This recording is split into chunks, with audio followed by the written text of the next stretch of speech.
Do you think that Donald Trump is anywhere close to functioning as an absolute monarch? And what are the features that would lead someone in that direction, and what are the features that wouldn't? Well, that takes us deeply into the realm of like evaluating how executive power has been used in the last 3 months, which I'm happy to talk about. But I want to make one point first, which is in his first term, he said, to Mike Pence, why don't you do the day-to-day government and I'll focus on making America great again. So he even kind of imagined himself as being above the actual day-to-day functioning of executive office, that he would just direct things The and boring not have to stuff. do stuff. Yeah, exactly. And so it does seem to be something in his personality, and of course he's now retweeting these images of himself with crowns. And so, are they just trolling the libs or whatever? I have no idea.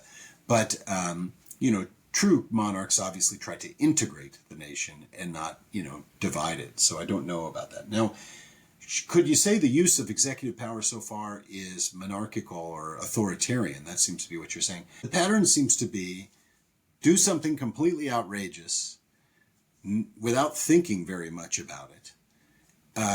And then, defy your opponents to take the case to court.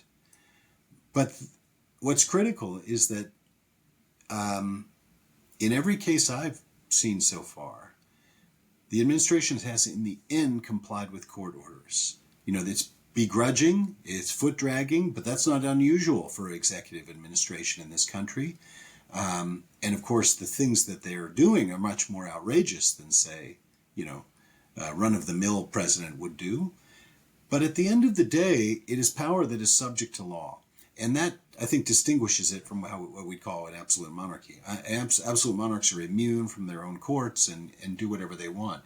Here, I just have to say, I think the return of Kilmer Albrego Garcia is really an important case, because if he'd been allowed to languish there in El Salvador because of administrative error, there really would be nothing preventing any of us from being deported. It wouldn't matter if you were a green card holder, naturalized citizen, natural born citizen.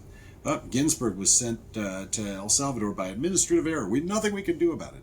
Imagine what kind of world that would be. That's an authoritarian world, which I certainly don't want to live in. So I think we are in a realm where power is still governed under law-ish for most of the time. And, my vision of the law would be different from what the courts are doing. I'd be much more restrictive, but I don't think it's an absolute monarchy yet or a dictatorship.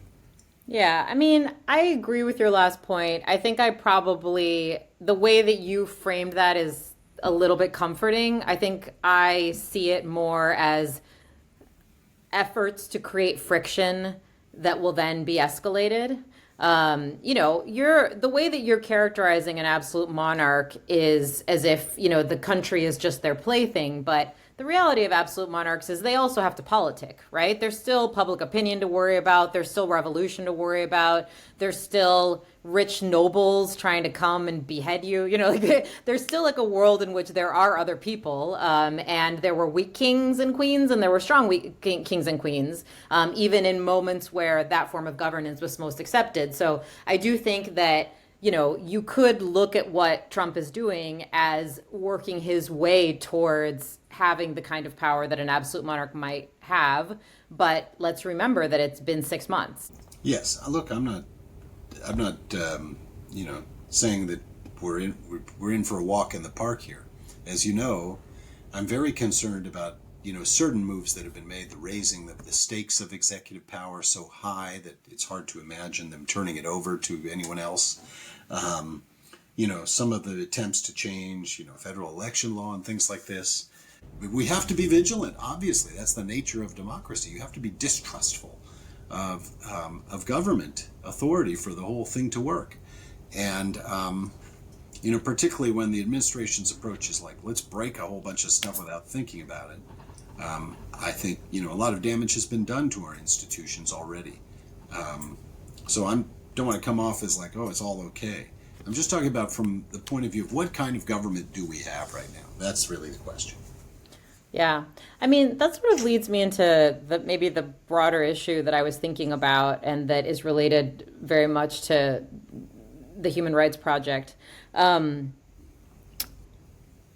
I think you say this a lot, and actually, I don't know where it comes from. That democracy is a terrible form of government, except for everything else. I don't know who actually said that. Winston Churchill, Okay, actually. there you Could go. get my cigar out right now, In actually. my mind, it's Tom Ginsburg. But Thank you for but that. but in any case, I the one thing that I worry about in the long term is that, at least in this part of the world, that the idea of democracy will have taken a hit, like a real hit, and even from people on the left. Like, in fact, I think it already has from people on the left, this idea that people didn't know what they were voting for, or that they were tricked. It's like everybody's waiting for all of the people who voted for Trump to realize that they were tricked, or that they weren't tricked, that they actually were voting for a version of like toxic masculine dominance. We've talked about this also in past episodes, and that's what they want. And do we want those people in charge of, deciding what the leadership of the country should look like?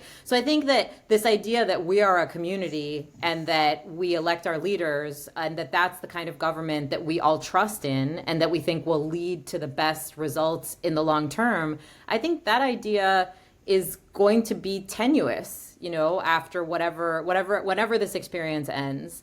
And I guess I want some of your reflections on that because, Latin America pretty well.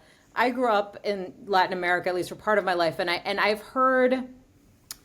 just heard that line many times in my life, that like the population doesn't know what's good for them, as justification for these oppressive and intrusive like policy interventions. It's like this soft paternalism. Well, it's a form of paternalism that couches itself as soft but isn't actually soft, right? It's just based on this idea that people are not sufficiently educated or sophisticated enough or to really know how to govern themselves. And that really sends like very, very strong spidey senses off whenever I hear that. Well, it's interesting that you bring that up because I just wrote a little piece called hyper-presidentialism, which is a term that we sometimes use to describe Latin American systems or post-Soviet systems, in which so much power is in the presidency that there's no real checks and balances.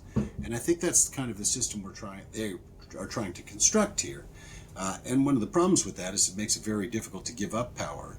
And it leads to a kind of demagogic kind of appeal, populism, personalization of everything, demonization of the enemy. It's really bad. And, we could go down the list of Latin American countries where you see this, and it hasn't worked out well. So I think, another thing that makes us a little more similar to Latin America than we might have been a couple generations ago is the levels of inequality, which are incredibly persistent in Latin America and have been, of course, since colonial times. And that, I think, is part of what you're describing as, it allows people to say, oh, these poor people, they don't know what's good for them. The elites have to run things. And, poor people can smell that a mile away. And so that tends not to work out. I think that democracy ultimately requires a kind of faith in the long run that the people are going to work things out. And of course, it requires certain protections to make sure that you continue to have fair electoral competition, that you have certain basic rights protected. And I think that that's, what you risk when you have too much power in one branch of government, or you personalize everything that this person alone can save us. No, democracy is about processes and not about personalities, in my view. So it's a kind of fraught time, and I think the Latin American analogy is a really good one that you bring up, honestly. This is like a very fundamental what is democracy question.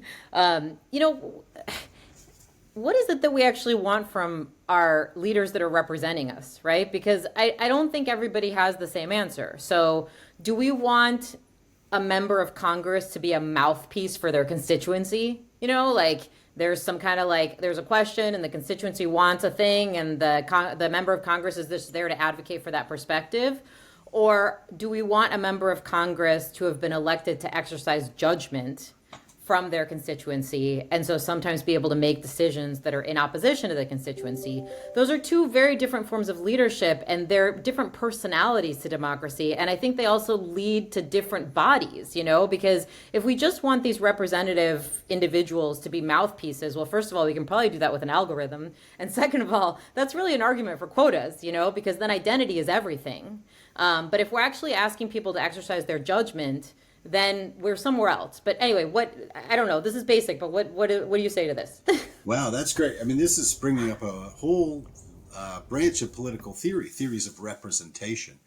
And we occasionally have people in the United States who do take stands which are at odds with the majority view of their constituents. And, sometimes they're rewarded, sometimes they suffer. You might think about, I don't know, Liz Cheney in Wyoming or something like that. Or here's an interesting example, David Valadao, who you may not have heard, but he is a representative in the California district where many of my cousins live. And he voted to impeach Trump. And he's still in Congress, even though it's a majority Republican district. So he voted his conscience, and I'm sure then he stopped talking about it. But that's a good example of how, you elect someone, they exercise their judgment, they're able to get away with it. But I think, if you're too far away, in our system where we have congressional elections every 2 years, it's kind of hard to stay too far away from what your majority of your constituents wants. So anyway, that's a huge and interesting question. Are you just basically a public opinion poll, or you are an agent designed to exercise your own expertise and to get things done that way?